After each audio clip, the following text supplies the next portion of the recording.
마음을 내려놓아라. 어느 하나 뜻대로 되지 않는 게 인생이다. 삶은 거의 모든 순간 내가 원하는 것과 반대로 흘러가는 경향이 있다. 내가 혼자 있고 싶을 때는 누가 곁에 있고, 외로워서 함께 하고자 하면 그때는 내 곁에 아무도 없다. 내가 조용히 있고자 하면 사방에 잡담하는 사람들이 널려 있고, 대화하고 싶은 상황에서는 아무도 진심으로 내 말을 들어주지 않는다. 명상하기 위해서 마음 먹고 방석 위에 앉아보지만 머릿속에 무수한 망상이 떠올라 나 홀로 시끄러운 상태가 된다. 잠시도 가만히 있지 못하고 안절부절 엉덩이와 다리를 들썩거린다. 결국 나의 몸과 마음, 아무것도 내 의지대로 되지 않는다. 당연히 세상도 마찬가지다. 세상은 내 의지대로 굴러가지 않는다. 나는 성공하고 싶고, 부자가 되고 싶고, 이름을 날리고 싶다. 온갖 욕심이 머릿속에 가득 차 있다. 남들과 비교해서 조금이라도 부족한 것 같으면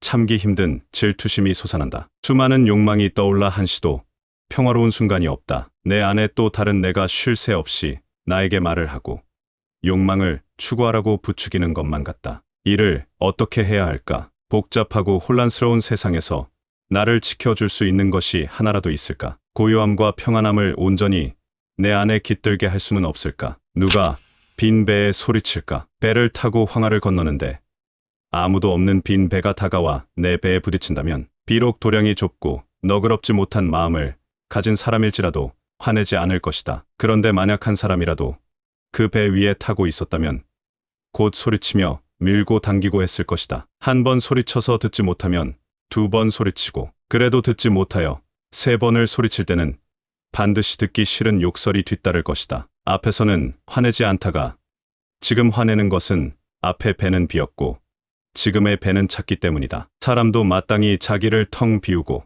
세상 속에 논인다면 그 누가 그를 해칠 수 있겠는가? 외편 산목에 나오는 이 빈 배 이야기는 마음을 비우는 것을 말한다. 사람은 누구나 어느 정도 자만심이 있다. 기회를 봐서 이때다 싶으면 바로 그 자만심을 꺼내든다. 자만심이 치솟을 때는 보이는 것이 없다. 내가 세상에서 최고다. 다른 사람들은 모두 내 발 아래에 있는 것만 같다. 이는 자신이 높고 대단하다는 생각으로 가득 차 있기 때문이다. 나는 훌륭하고 가치 있는 사람인데 나보다 형편없다고 생각되는 사람이 나를 인정해 주지 않으면 원망스럽고 분통한 생각이 나서 몸서리친다. 그러나 우리는 가득 채운 배가 되지 말고 빈 배가 되어야 한다. 가득 채우면 좋을 것 같지만 그렇지 않다. 가득 채워 가지고 있는 그것을 항상 살펴보고 신경 써야 한다. 누가 훔쳐가지 않을까 노심초사해야 한다. 나의 명성에 흠이 나지 않을까 쩔쩔매야 한다. 내가 가진 것을 알아주지 않아 섭섭한 마음이 생긴다. 우리는 자신을 드러내지 않는 고수처럼 빈 배가 되어야 한다. 자신을 비우는 자가 되어야 한다. 자신을 비우면 나에게 욕하는 사람도 없고 해를 끼치는 사람도 없다. 밀거나 당기는 사람도 없다. 나를 비워야 타인을 받아들일 수 있다. 도덕경 11장에서도 비움의 유용함을 말한다. 바퀴살 30개가 바퀴통 하나에 모여드는데 그 가운데가 비어 수레가 쓰인다. 찰흙을 반죽하여 그릇을 만드는데 그 가운데가 비어 그릇이 쓰인다. 문과 창을 뚫어 방을 만드는데 그 가운데가 비어 방이 쓰인다. 그러므로 있음이 이롭게 되는 것은 없음이 작용하기 때문이다. 먼저 비워야 한다. 비워야 타인을 받아들일 수 있다. 내가 가득 차 있으면 타인이 들어올 자리가 없다. 나에게 다가오다가도 자리가 없는 것을 알고 멀어지고 만다. 그래서 가득 채운 사람과는 진정한 인간관계가 이루어지지 않는다. 비우면 고요해지고 고요해지면 모든 일이 순조롭게 흘러가는 게 세상의 이치다. 태양의 빛도 비워진 공간에 들어가서 밝게 비춘다. 무엇인가 들어차 있으면 빛도 작용하지 않는다. 배를 비우듯 배를 비우면 건강도 좋아진다. 수행하는 사람들은 지극히 검소한 식사를 한다. 오후불식이라고 해서 잠들기 전까지 아무것도 먹지 않는다. 배는 지극히 편안한 상태가 되어 쉽게 잠들고 편안히 잘 수 있다. 온갖 긍정적인 세포들이 활성화되고 몸은 자연스럽게 자가 치유 상태가 된다. 마음을 비우고 고요해지는 법. 그런데 단순히 비우는 것으로 모든 것이 해결될까?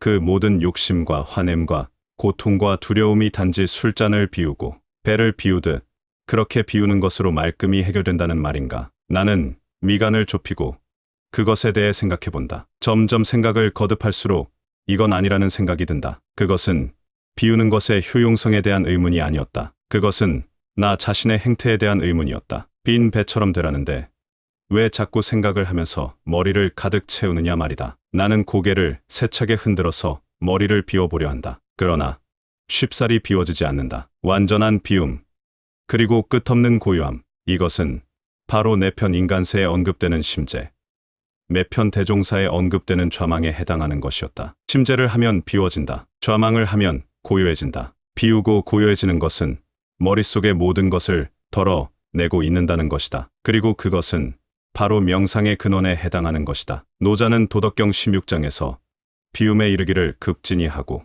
고요함 지키기를 돈독히 하라고 말했다. 이는 노자가 말한 명상의 극치다. 이 세상의 모든 명상은 비움과 고요함에 근본을 둔다. 그 어떤 명상도 이 두 가지 근본을 벗어날 수 없다. 그런데 장자에서도 동일한 비움과 고요함을 말한다. 비움은 심재에 대응하고 고요함은 좌망에 대응한다. 노자와 장자가 동일한 방법을 말하고 있다. 나를 비운다는 것. 도덕경에서 말한 비움과 고요함이 장자에서 말한 심재와 좌망에 정확히 대응한다는 것을 알아냈다는 사실이 나를 흥분하게 했다. 그러나 해 아래 새 것이 없다는 성경 말씀처럼 노자의 허가 장자의 심재와 같으며 노자의 정의 장자의 좌망과 같다는 사실을 익히 안 사람은 많을 것이다. 그 알을 실천한 사람도 많을 것이다. 나는 잠시 동안 나를 돌아보았다. 그리고 나의 행동에 당황했다. 비움과 고요함을 말하면서 내가 알아낸 일로 흥분해서 나를 가득 채웠기 때문이다. 나의 행동을 보고 노자와 장자가